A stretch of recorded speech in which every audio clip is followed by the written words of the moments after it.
Hi, I'm Peter Travers, and welcome to this special edition of Popcorn here at the Sundance Film Festival 2011. You see behind me Main Street where all the parties happen. You can go up in the mountains and ski if you want.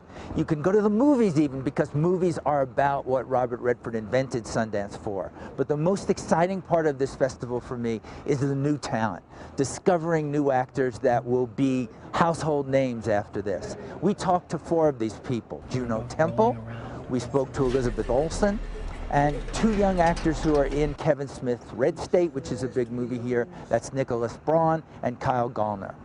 Now let's hear what they have to say.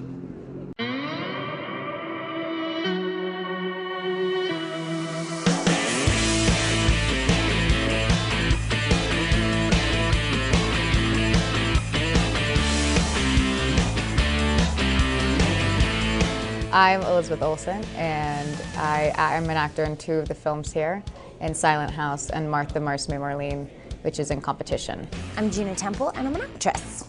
My name is Braun.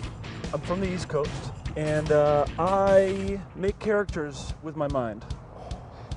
I'm Kyle Gallner. I'm also from the East Coast. Cool. Yeah, I make characters with my mind as well. I act. I like to tell stories.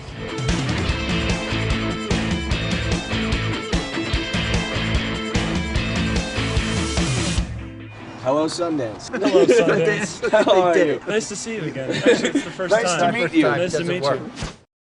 So have you been doing what they call the Sundance scene? Have you been going to the... Come on. I can't. No, I can't. Come on. This is it. People that are watching this, they're going to say, the parties, the skiing, the excitement. What are you doing? Well, I think I have to wake up early and do press till like late afternoon. Might as well keep my mind with me, instead of partying out till the wee hours of the morning. Yeah. What would you be doing in Sundance if you didn't have 2 movies here? I don't think I'd be here. I think I'd be like in my apartment reading a book. I don't know. And that is the glamorous life then of Elizabeth Olsen. Yes, I would be in my apartment reading a book. Right. I don't know which one to start with. The Silent House is a scary. Yes, really, it's a horror genre. Horror, yeah. It is a lot more complex than a horror genre film. It's the catch is that it's shot in one shot. It's all in real time, and so that's what was really exciting to me about the part, because it kind of blends the type of stamina you need for theater with film. But your other film, also, it's not horror, but it's pretty chilling. Yes, it's. Yeah. I think it would be more like a psychological thriller and very Robert Altman-esque. We should explain a little, yes. about it's about a girl who has been in a cult. Yes, been in a cult, really no good relationship with her family, but then the cult turns a little too abusive, and as much as she wants to believe that these people are living a very peaceful life, she realizes that some of the things that she witnesses are not moral, and so she leaves without, she runs away basically. No one knows. She's not really allowed to leave. She calls her sister, she hasn't seen in 2 years, who's played by Sarah Paulson, and she tries to reassimilate, but is so ashamed and confused about what's happened to her that she doesn't talk about it. But she has these things that are inherent in her personality that the cult did kind of like shape into her morale, and so Sarah Paulson's character, who's my sister Lucy, doesn't really know how to handle it, and is bothered by it. So, and also the audience doesn't know how to handle it either. Well, explain how you got into all of this and being in. I mean, we know that your sisters are, and that you grew up doing this in a family that was working. Yes.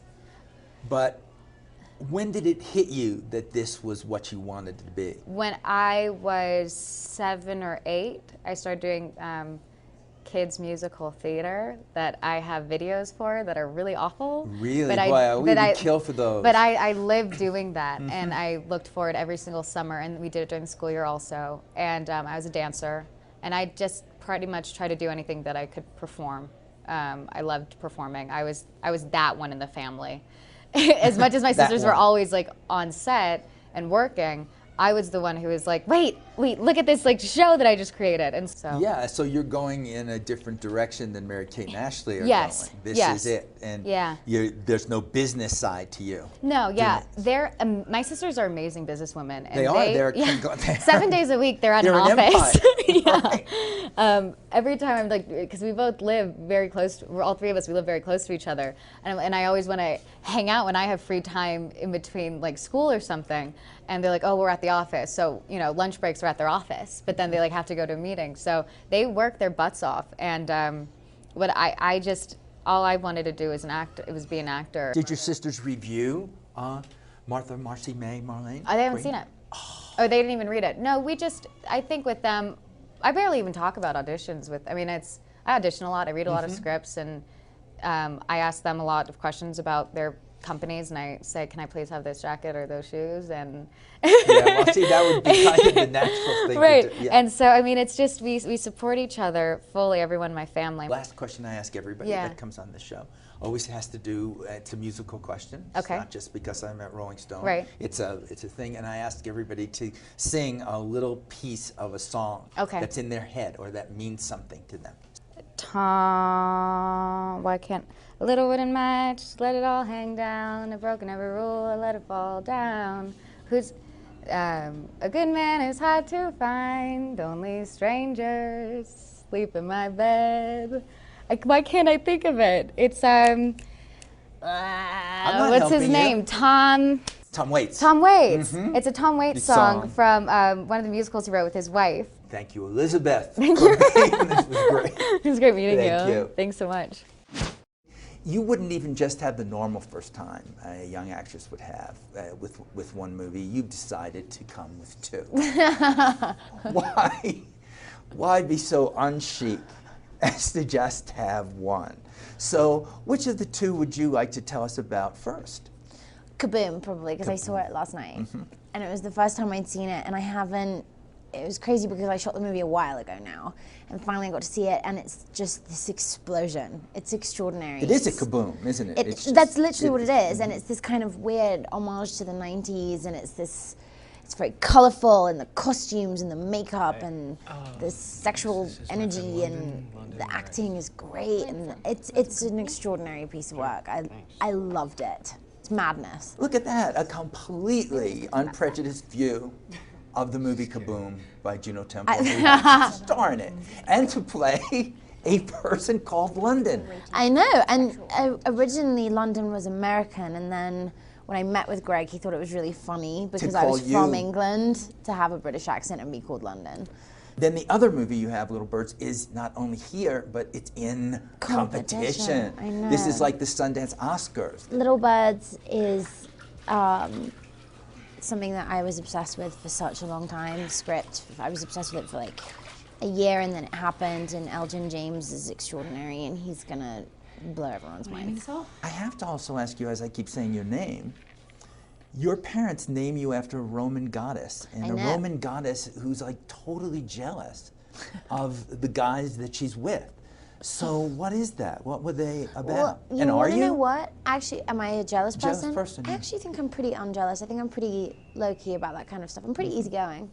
But life's too short, you know? But I think, so I am named after a Roman goddess, but actually my parents named me after a rock in the Grand Canyon. And it's very romantic. My mom was pregnant, and they were standing on this rock, and all the rocks are called something temple, and they were standing on Juno Temple whilst the sun was setting. And they were like, That's call her such Juno. a great story. Isn't that cool? Even if you made it up, I just want to believe It didn't. No, I can did- vouch. I can tell. I'll No. pinky swear. I just, let me go.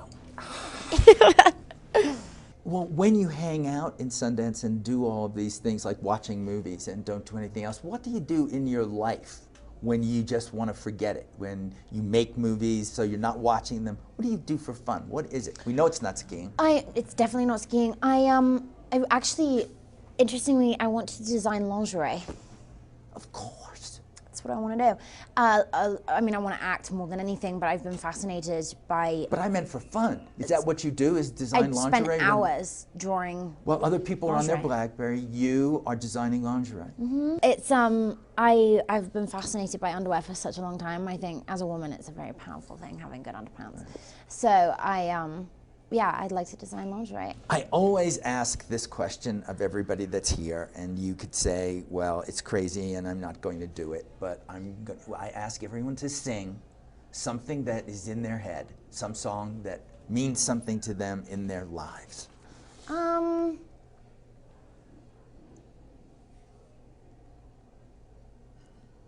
Hey, Mr. Tambourine Man.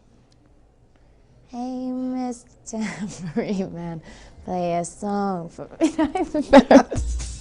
We shot the film in 22 days, I think, which is, I mean, parallels with how this movie is. It's just a slap in the face. You come in, it was nuts, and then it's done. On day 23, we got to see it.